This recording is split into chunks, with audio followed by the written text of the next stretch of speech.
All right, so we discovered both of the dogs don't like the door opening. So we've already made 3 passes. We have to wait because it's busy. Sit. Yes, I know, that's Maxine. So we have to wait till it closes and then she'll go by. Kid, see the kid bouncing around? Poor Charlie, she's probably very unhappy over there.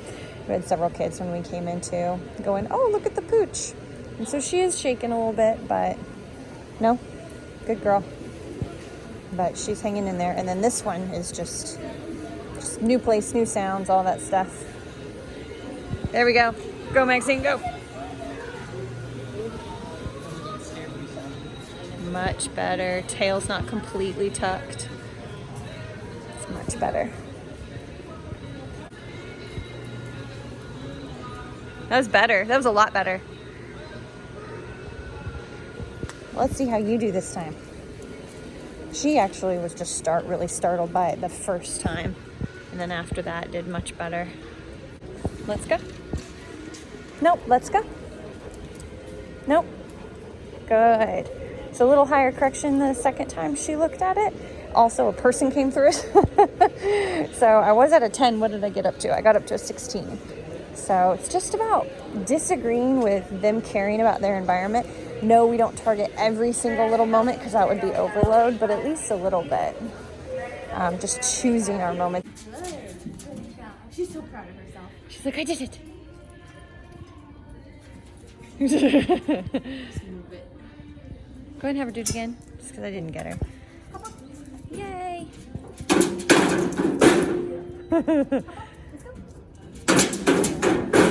It's the back part. It's because it's uneven. So now she's more nervous of it because she came across that back part that was uneven. Go ahead and have her do it again in the easier part, that front section. So Maxine did a little e-collar tap as well as the leash guidance. So if you have something that trips you up, like you're doing something like this and then we discover these back wheels don't touch, which all of a sudden makes her scared, you don't just stop. You try to find a way for the dog to recover, at least do something a little bit, even if we had to go find something else for her to do. Just anything to kind of not leave on that nervous, fearful note. All right, chick. Come on. Come on, you can do it. There you go. Okay.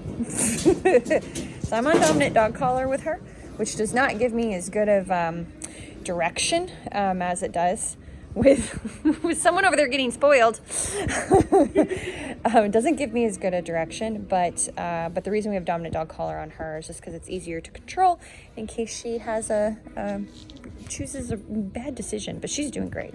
She's just nervous. Let's go. Good job. Let's do this again. I'm stepping on it to try to stabilize it. It can also help the dog. Oh, much better. It can also help the dog. Like seeing you step on it, they realize their world's not going to end. Callie, good job. Let's go. Good girl. I had to tap on that because she pulled hard to get off. Come on, let's go. Up. Yay, no leash guidance on that one. Sit. Good job.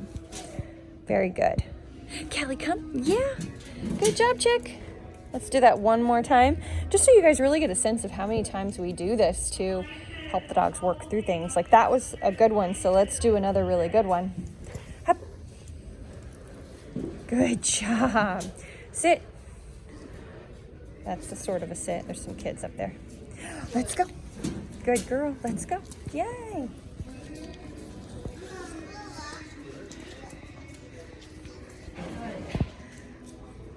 That was really good. I tapped her a couple times. You did tap? Focusing too much. Okay. Oh, look at that yawn. That was good. All right, let's head down. Come on. Yeah, good job. Come on. Good girl. Good job. I did some food. I did not bring food.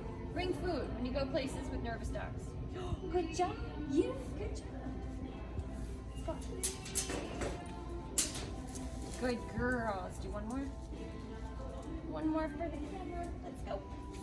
Yeah. Uh-oh. So I'm going to try to hold it steady.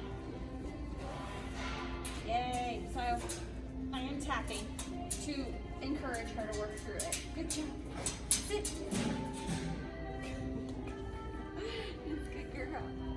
Yeah, good girl. Go like this way. Let's go. Yay. Just so everyone's clear, when we do this type of stuff, we do avoid using things that are for sale. So if anybody has any bones to pick with me about us using equipment and things like that, we're here all the time. Lowe's employees smile at us. It's never been an issue, but we, just to be clear, we don't use equipment. So like if buckets are for sale, we wouldn't use a bucket that, you know, isn't like this. Just to be clear. So Maxine said she tapped on that one. She froze up a little bit. You're about to see why.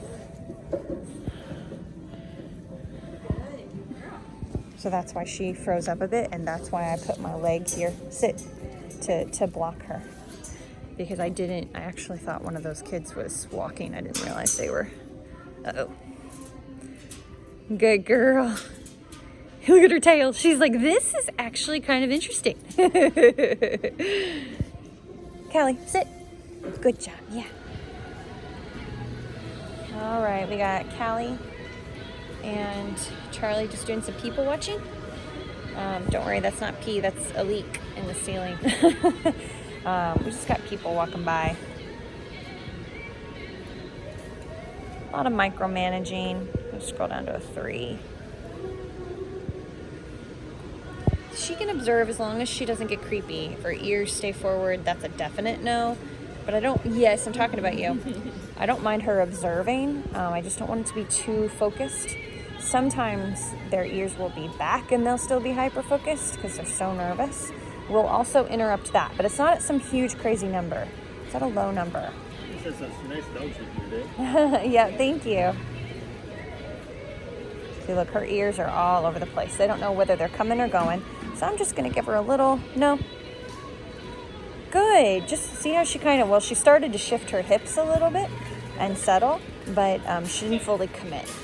And so even though she wasn't focusing on any one thing, she was all over the place with her ears. So just trying to settle her down, just some micromanaging. I'm going to go up a little bit while Maxine smiles at people trying to talk to us, and we're kind of ignoring them all. No. Good.